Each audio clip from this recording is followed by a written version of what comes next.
வணக்கம். எம்ஜிஆரோட பிறந்தநாள் கண்டிப்பாக எடப்பாடி பழனிசாமி முக்கியமான ஒரு அறிவிப்பை வெளியிடுவார் அப்படிங்கிற மாதிரி யோசனை எல்லாத்துக்குமே இருந்துக்கிட்டே இருக்கு. அதுலேயும் குறிப்பாக பார்த்தீங்கன்னா, அவசரமாக தேர்தல் அறிக்கையெல்லாம் வெளியிடுறாரு. முக்கியமான அறிக்கை அப்படின்னு சொல்லிட்டு வெளியிட்டிருக்காரு. ஒரு 5 அறிக்கை வெளியிட்டிருக்காங்க. இந்த 5 அறிக்கையுமே விமர்சனத்துக்குள்ளாயிருக்கு. என்ன ஒரு திட்டம் அப்படின்னு பார்த்தீங்கன்னா, ஏற்கனவே திமுக வந்து மகளிருக்கு உரிமை தொகை அப்படின்னு சொல்லி ரூ. 1000 கொடுக்குறாங்க. இந்த ரூ. 1000 குடுக்குறாங்கல்ல, இந்த ரூ. 1000லே பார்த்தீங்கன்னா, நிதி நிலைமை ரொம்ப மோசமா தான் இருக்கு. அது இல்லாம இந்த ஓய்வூதிய திட்டம், இந்த திட்டங்கள்ல இப்படி கோடிக்கணக்குல வந்து பணத்த வந்து திமுக அ எந்த தமிழக அரசு வந்தாலுமே அது நெருக்கடியான ஒரு சூழ்நிலையை சமாளிக்க வேண்டிய சூழ்நிலை இருக்கு. இன்னைக்கு நிதி நிலைமை மோசமா இருக்குது. இந்த ரூ. 1000 உரிமை தொகை திட்டம் குடுக்கும்போதே எடப்பாடி பழனிசாமி, எப்படி இந்த நிதி நிலைமைய சரி பண்றீங்க? ஏற்கனவே நிதி நிலைமை மோசமா இருக்குது தமிழ்நாட பொறுத்தவரைக்கும். எப்படி நிதி நிலைமைய வந்து சரி கட்ட போறீங்க? இப்படி ஒரு திட்டங்கள் எல்லாம் அறிவிக்கிறீங்களே! அப்படிங்கிற மாரி சொன்னாரு. அதே திட்டத்துக்கு இப்போ வந்து ரூ. 1000 எக்ஸ்ட்ரா குடுக்குறேன். நான் வந்து மகளிருக்கு வந்தேன்னா ரூ. 2000 குடுக்குறேன். இப்போ ரூ. 1000 வாங்கிட்டு இருக்கீங்க. ரூ. 2000 குடுப்பேன் அப்படின்னு சொல்றாரு. இந்த திட்டத்த எப்படி ஏத்துக்க முடியும்? எடப்பாடி பழனிசாமி வந்தா குடுப்பாரா? இல்ல நிதி நிலைமை வந்து திமுக வந்து கஜானாவ காலி பண்ணிட்டு போயிருச்சு. நிதி நிலைமை சரியில்ல. இப்போ குடுக்க முடியாது அப்படின்னு சொல்லிட்டு, இப்போ எப்படி பழைய ஓய்வூதிய திட்டத்தை அறிவிக்கிறேன்னு சொல்லிட்டு கடைசியில் டாப்ஸ் அப்படின்னு சொல்லி ஒரு ஓய்வூதிய திட்டத்தை கடைசி நேரத்தில் தேர்தல் நெருக்கத்தில் முதலமைச்சர் அறிவிக்கிறாரோ அதே போல் ஒரு இது வந்து என்ன செய்வார், தேர்தலுக்கு நெருக்கத்தில் அவருடைய ஆட்சி முடிய போகும்போது இந்த 2000 அப்படின்னு சொல்லி உயர்த்திட்டு போவார் எடப்பாடி பழனிசாமி. அவ்வளோதான். மற்றபடி வந்து இந்த திட்டத்தை நிதி நிலைமை சரியில்லைன்னு சொல்லி மூடுறது கூட வாய்ப்புகள் இருக்குது. அப்படி ஒரு சூழ்நிலை கூட இருக்குது. 2000 கொடுக்க முடியுமா? அதுக்கு நிதி நிலைமைக்கு என்ன பண்ணுவார் எடப்பாடி பழனிசாமி? அப்படிங்கிற கொஸ்டின்லாம் நிறைய வைக்கிறாங்க. குடும்ப அட்டைக்கு ரூ. 2000, அதுவும் மகளிருக்கு ரூ. 2000 அப்படிங்கிறது, அதுவும் அவங்க வங்கி கணக்கில் கொடுக்க போகிறோம் அப்படிங்கிறதெல்லாம் ஏற்றுக்க முடியும். இதெல்லாம் என்னன்னு கேட்டிங்கன்னா, அதிமுகவுக்கு இருந்த பெண்கள் ஓட்டு எல்லாமே பார்த்திங்கன்னா சரிஞ்சிருச்சு. மிக மோசமா போயிருச்சு நிலைமை. அதை ஈடுகட்டுறதுக்காக இப்படி பெண்களுக்கு ரூ. 2000 அப்படின்னு சொல்றாங்க. இது திமுக அரசு வேடிக்கை பார்க்குமா? நிதி நிலைமையை நாங்கள் சீக்கிரமா சரியாக்கிடுவோம். உங்களுக்கு அதிமுக வந்தா 2000 தான் கொடுப்போம். நாங்கள் நிதி நிலைமை சரியாக்கின உடனே உங்களுக்கு 2500 நாங்கள் கொடுக்குறோம் அப்படின்னு சொல்றதுக்கு வாய்ப்புகள் அதிகமாக இருக்கு. ஏன் அவசரப்பட்டு எடப்பாடி பழனிசாமி 2000 அறிவிச்சாரு? இந்த திட்டத்தை வந்து செயல்படுத்துறது அதிமுக அரசுனால சாத்தியமா? அப்படிங்கிற ஒரு கொஸ்டின்லாம் இருக்குது. இது வந்து பெண்கள் எப்படி எடுத்துக்க போறாங்க அப்படின்னா, ஏற்கனவே வந்து திமுக அரசு ரூ. 1000 கொடுக்குது. அதுவே சரியா இருக்குது எங்களுக்கு. அந்த திட்டமே போதும் அப்படின்னு ஒரு நம்பிக்கை திமுக அரசு மேல வச்சுட்டாங்க அப்படின்னா, அவங்க திரும்பவும் ஆட்சிக்கு வந்தாலும் இந்த ரூ. 1000 வந்து வந்துகிட்டு தான் இருக்கும். நிறுத்த முடியாது. ஆனா எடப்பாடி பழனிசாமி ஆட்சிக்கு வந்தாருன்னா, ரூ. 1000 திட்டத்தை நிப்பாட்டிட்டு, இப்ப கஜானா காலி, நான் தேர்தல் நெருக்கத்துல, அடுத்த தேர்தல் நெருக்கத்துல உங்களுக்கு செய்கிறேன் அப்படின்னு சொல்லிட்டு விட்டுருவாரு. கண்டுக்காம விட்டுருவாரு. அவர் வந்து நிறைய ஜெயலலிதா திட்டங்கள் எல்லாத்தையுமே பார்த்தீங்கன்னா, லேப்டாப் திட்டங்கள் எல்லாமே, அப்புறமா இந்த இலவச ஸ்கூட்டர் திட்டம் இதெல்லாம் வந்து அவர் ஆட்சி காலத்திலே நிப்பாட்டிட்டார். தாலிக்கு தங்கம் எல்லாமே நிப்பாட்டிட்டார். அவர் எங்கே கொடுத்தாரு? நிதி நிலைமை சரியில்லைன்னு சொன்னார். அதே போல் இதையும் சரியில்லை, நிதி நிலைமை சரியில்லைன்னு சொல்லி நிப்பாட்டுறதுக்கான வாய்ப்புகள் இருக்கு அப்படின்னு பெண்கள் யோசிக்க ஆரம்பிச்சாங்கன்னா என்ன நடக்கும்? அதுதான். இப்போ அடுத்து வந்து பார்த்தீங்கன்னா, ஆண்களுக்கு கட்டணமில்லா பேருந்து திட்டம் அப்படின்னு சொல்லியிருக்கிறாரு. இது எதுக்காக இந்த மாதிரி ஒரு திட்டத்தை கொண்டு வர்றாரு? பெண்களுக்கு மட்டும் உரிமையா, பெண்களுக்கு மட்டும் மகளிருக்கான கட்டணமில்லா பேருந்து திட்டம் அப்படின்னு சொல்லி திமுக அரசு கொண்டு வந்துச்சு. பெண்கள் மேல ஒரு நல்ல ஒரு அபிப்பிராயம் திமுக அரசு மேல வரணும் அப்படின்னு சொல்லிட்டு, திமுகனாலே அராஜகம், வன்முறை, சட்டம் ஒழுங்கு சீர்கேடு இப்படிங்கிற ஒரு எண்ணம்லாம் இருக்கு. பெண்கள் மத்தியில குறிப்பா இருக்கு. அவங்கள வந்து கவனத்தை ஈர்க்கணும் அப்படின்னா இது போல திட்டங்கள் அறிவிக்கணும்னு சொல்றாங்க. மகளிருக்கான கட்டணமில்லா பேருந்து இருக்குது. மகளிர் போறாங்க, வராங்க. மகளிருக்கு சில மகளிர்களுக்கு, அது கிராமப்புறங்களில் இருக்க மகளிர்களுக்கு வந்து இது பிரயோஜனமா படுது. சரி, இந்த திட்டத்தை வந்து ஆண்களுக்கும் நான் விரிவாக்கம் பண்றேன் அப்படின்னா, என்னத்து காரணத்துக்காக ஆண்களுக்கு விரிவாக்கம் பண்றாரு? என்னத்துக்காக ஆண்கள் வந்து கேட்டாங்களா? ஆண்கள் எதுக்காக இந்த மாதிரி ஒரு திட்டத்தை ஆண்களுக்காக செயல்படுத்துறேன் அப்படிங்கிற மாதிரி அவர் சொல்றாரு. அப்படிங்கிற விஷயமே வந்து காமெடியா இருக்குது. ஆண்களுக்கும் சரிசமமா.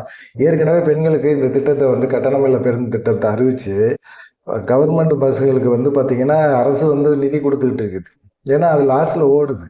லாஸ்ட்ல ஓடுற திட்டத்துக்கு வந்து அரசே நிதி குடுக்குறாங்க அப்படிங்கிற ஒரு சூழ்நிலை இருக்கும்போது, ஆண்களுக்கும் நாங்க வந்து இலவச பேருந்து கட்ட திட்டத்தை வந்து அறிவிப்போம் அப்படின்னு சொல்லி அறிவிக்கிறதெல்லாம் பார்த்தீங்கன்னா, இதெல்லாம் வெறும் தேர்தல் அறிக்கை தான். இது கண்மூடித்தனமான அறிக்கை தான். இந்த திட்டத்தெல்லாம் நாங்கள் செயல்படுத்துவோம், செயல்படுத்தாமல் இருப்போம்.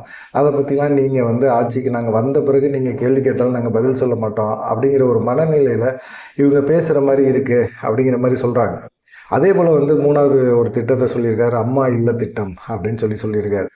இப்போ ஏன் தேர்தல் சமயத்தில் அம்மாவை பற்றிலாம் இழுக்கிறீங்க? அம்மா நிரந்தர பொதுச்செயலாளர்லேருந்து தூக்கி விட்டதே நீங்கள் தான். இப்போ வந்து அம்மா இல்லாமல், அம்மா பேச்சு இல்லாமல், அம்மா பேரை சொல்லாமல் உங்களால் ஓட்டு வாங்க முடியாது அப்படிங்கிறனால அம்மா இல்ல திட்டம் அப்படின்னு சொல்லி சொல்கிறீங்க. அது என்ன திட்டம் இந்த திட்டம் அப்படின்னா, கிராமத்தில் சொந்த வீடு இல்லாதவங்களுக்கு அப்படின்னு சொல்லிட்டு அரசே நிலம் வாங்கி காங்கிரீட் வீடு கட்டி தருவோம் அப்படின்னு சொல்கிறாங்க. இப்போ அந்த திட்டம் இருக்குது. முதலமைச்சர் திட்டமும் இருக்குது, பிரதமர் திட்டமும் இருக்குது, வீடு கட்டி தராங்க. அது இல்லாமல் வீடு கட்டுறதுக்கு வந்து பணம் தராங்க, நீங்களே கட்டிக்கிறதா இருந்தாலும் கட்டிக்கங்க அப்படின்னு சொல்லி சொல்கிறாங்க. என்ன இருக்குது? அதுவும் கிராமப்புறங்களில் நிறைய புறம்போக்கு இடம் இருக்கும். அந்த இடங்களில் காங்கிரீட் வீடு கட்டி தரதில் ஒன்றும் பெரிய பிரச்சனையெல்லாம் இல்லையே. இப்போ இருக்கிற திட்டங்கள் தான் இது வந்து இந்த திட்டங்களை கிராமப்புற இருக்க மக்களுக்கு காங்கிரீட் வீடு கட்டித்தரோம் அப்படின்னு சொன்னீங்க. குடிசை வீடு கூட ஒழுங்காக போட்டு கொடுத்தா கூட போதும் அவங்களுக்கு. காங்கிரீட் வீடு கட்டித்தரேன்னு சொல்கிறீங்க. இது எந்த அளவுக்கு கிராமப்புற மக்கள் வந்து இதை ஏற்றுக்க போகிறாங்க அப்படிங்கிறது தெரியல. ஏன்னா ஏற்கனவே பிரதமர் ஸ்கீம் இருக்குது. அதே போல் முதலமைச்சரும் வந்து தமிழக அரசுமே வந்து வீடு கட்டித்தரதுக்கு பண உதவி செய்கிறாங்க, வீடு கட்டித்தராங்க, எல்லாமே நடக்குது.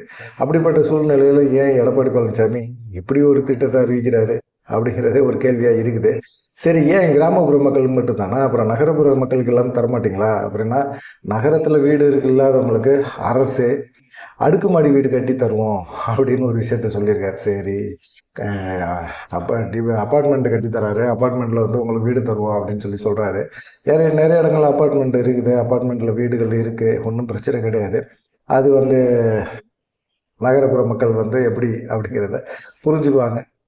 இதை தாண்டி பார்த்தீங்கன்னா ஒரு விஷயத்த சொல்கிறார். பட்டியலின மக்கள் இந்த இடத்துல தான் குறிப்பாக நீங்கள் கவனிக்க வேண்டிய ஒரு விஷயம் என்னென்னா, பட்டியலின மக்களுக்கு மட்டும்தான் இந்த திட்டத்தை, இந்த ஸ்கீமை கொண்டு வர்றாரு. பட்டியலின மக்களோட ஓட்டு அவருக்கு வேணும் அப்படிங்கிற ஒரு எண்ணம் தான். ஏன்னா அங்கே தான் செதஞ்சு போய் கிடக்குதே அப்படிங்கிறனால அவங்க குடும்பம் ஒற்றுமையாக ஒரு குடும்பம் இருக்கிறாங்க அப்படின்னா அந்த வீட்டில் பட்டியலின பையன் அந்த குடும்பத்தில் இருக்கிற வீட்டில் பையனுக்கு கல்யாணம் ஆயிடுது, தனி குடித்தனம் போகணும்னு நினைக்கிறான். உடனே எடப்பாடி பழனிசாமிக்கு ஒரு மெயிலை ஒன்று போட்டுட்டா போதும், உடனே அரசே இடம் வாங்கி ஒரு காங்கிரீட் வீடு கட்டி கொடுக்கும் அப்படின்னு சொல்கிறாரு. ஏன்பா மற்ற சமுதாய மக்களுக்கெல்லாம் நீங்கள் வீடு கட்டி தர மாட்டீங்களா? பட்டியலின சமுதாய மக்களுக்கு மட்டும்தான் வீடு கட்டி தருவீங்களா? மற்ற சமுதாயத்தில் ஒற்றுமையாக இருக்கிற மகன், அப்பா மகன் பிள்ளைங்க எல்லாமே இருக்கிற இடத்துல பையன் கல்யாணம் ஆகி ஒரே குடும்பத்தில் இருக்க முடியல, தனியாக வீடு வேணும் அப்படின்னு நினச்சி எடப்பாடி பழனிசாமிகிட்ட போனால், இல்லை நீ SC/ST சர்டிஃபிகேட் இருக்கா, அப்படி இருந்தால் தான் உனக்கு கட்டித்தருவேன் அப்படின்னு சொல்லுவாரா? மற்ற சமுதாய மக்களுக்கு என்னப்பா காரணம்? என்னப்பா கட்டித்தர மாட்டீங்களா? என்ன செய்ய போகிறீங்க அப்படிங்கிற ஒரு கொஸ்டினை எடப்பாடி பழனிசாமி கிளப்பி விட்டுருக்கிறாரு. சரி, இதை விட்டுருவோம். அடுத்து 100 நாள் வேலைவாய்ப்பு திட்டம். இது ஏற்கனவே வந்து 125 நாள் ஆயிருக்குது.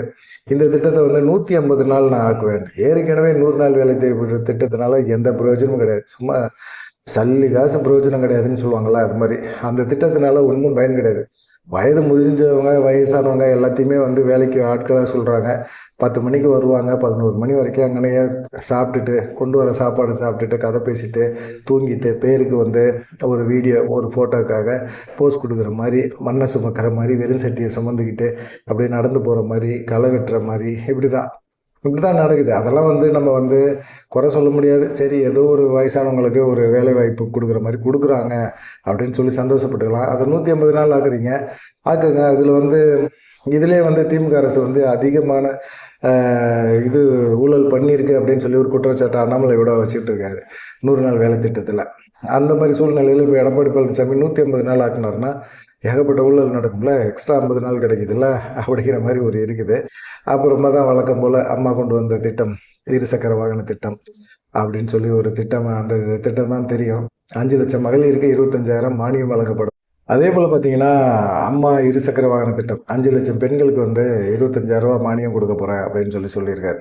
இருசக்கர வாகனம் வாங்குறதுல மானியம் 25,000 அப்படின்னா அது பெரிய விஷயமே இல்லை. ஆனால் இலவசமான இருசக்கர வாகன திட்டம் தான் கொடுக்கணும். இவர் மானியம் மட்டும் தரேன்னு சொல்லியிருக்கிறாரு. இப்படி பல திட்டங்களை வந்து அறிவிச்சிருக்கிறாரு எடப்பாடி பழனிசாமி அப்படின்னு சொல்கிறாங்க. என்ன நடக்க போகுது, என்ன இந்த திட்டங்கள் எல்லாமே பார்த்தீங்கன்னா பெருசாக வந்து மக்கள்கிட்ட வந்து ரியாக்ட் ஆகலை. எடப்பாடி பழனிசாமியோட திட்டங்கள் எல்லாமே வந்து ஏற்கனவே இருக்க திட்டங்கள், இல்லைன்னா காலாவதியான திட்டங்கள், அது ஒன்றுத்துக்கும் பிரயோஜனப்படாத திட்டங்கள், நிதி நிலைமை மிக மோசமாக இருக்கக்கூடிய ஒரு சூழ்நிலையில் இப்படிப்பட்ட திட்டங்களை அறிவித்து மக்களை ஏமாற்றக்கூடிய ஒரு வேலையாக தான் எடப்பாடி பழனிசாமி வச்சிருக்கிறாரு அப்படிங்கிற மாதிரி அறிக்கைக்கு எதிராக விமர்சனங்கள் வர ஆரம்பிச்சிருக்கு. இதை பற்றி நீங்கள் என்ன நினைக்கிறீங்க அப்படிங்கிறதையும் மறக்காமல் கமெண்ட் பண்ணுங்கள். நன்றி, வணக்கம்.